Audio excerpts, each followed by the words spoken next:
For more reaction to today's economics reports, we go now to one of Bloomberg's best economic forecasters, Nariman Behravesh, chief economist at IHS. He joins us from Lexington, Massachusetts. Nariman, welcome back to Bloomberg News. Always good to have you on. Thank you very much. Nariman, some of this news that we were hearing today, our Michael McKee just breaking it down for us. Mortgage applications collapsing, down 20% last week. Existing home sales, however, on the rise. And then we hear today that the economy grew less than forecast in the third quarter. What are we to make of this? Well, housing is still in the doldrums. I like the expression bouncing along the bottom. That's a great one. I've used it myself, and I think that about describes what's happening in housing. We're not going to see a lot of help from housing.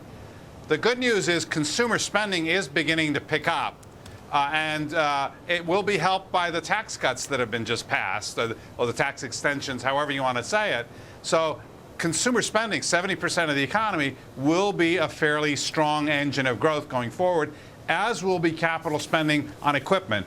The good news is consumers, businesses feeling a lot better about the economy. You were talking earlier about the fact that the risk of a double dip is diminished. Well, certainly consumers and businesses are beginning to feel that and act based on that. So all this is good news. Going forward, fourth quarter, we think 3.5%. 2011, probably another 3.5%. So we've broken out of the doldrums, it looks like. Nariman, speaking of breaking out, I was talking to, you were referring to the interview I just did with Paul Hickey of Bespoke Investment Group, and one of the things I asked Paul about was job creation and the engine of economic recovery that is job creation. When is that going to happen, and how many jobs per month are we going to need to see for that jobless number to come down? As you well know, it probably takes about 150,000 jobs a month to really bring down that unemployment rate in a sort of significant way. We'll probably start to see those kinds of numbers, I would say, in the spring.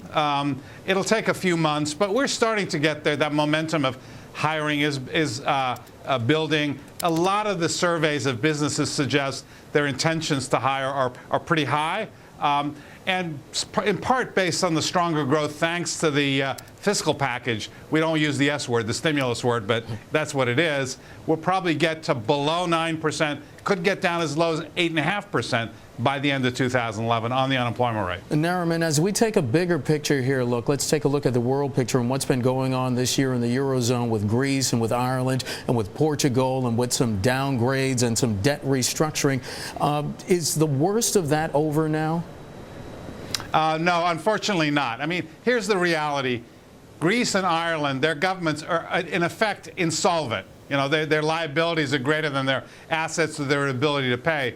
So sooner or later, we're going to have to come back and look at some kind of debt restructuring here, some way to sort of mark down that debt. I don't. That's about the only thing that these guys can do without really a lot of pain and suffering. We did that, by the way, in Latin America 30 years ago. We've done it in other financial crises. That's what's needed here.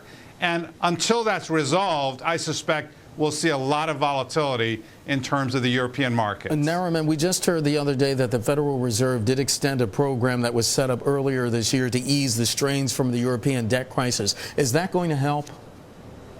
It will, in the sense that every time we have one of these panics in Europe, there's essentially a crunch, a liquidity crunch in terms of dollars. People run for dollars. Banks don't have enough of them. The central banks don't have enough of them. So what the Fed has offered to do is try to ease that a little bit on a temporary basis by allowing these swaps. And so it's a way to sort of help out the European central banks and the European central sort of banking system whenever one of these dollar liquidity crunches occurs. Nariman, in our last 30 seconds, where is the U.S. economy looking a year from now? Are we going to finally come out of this full force, or is it going to be another slow, tough year?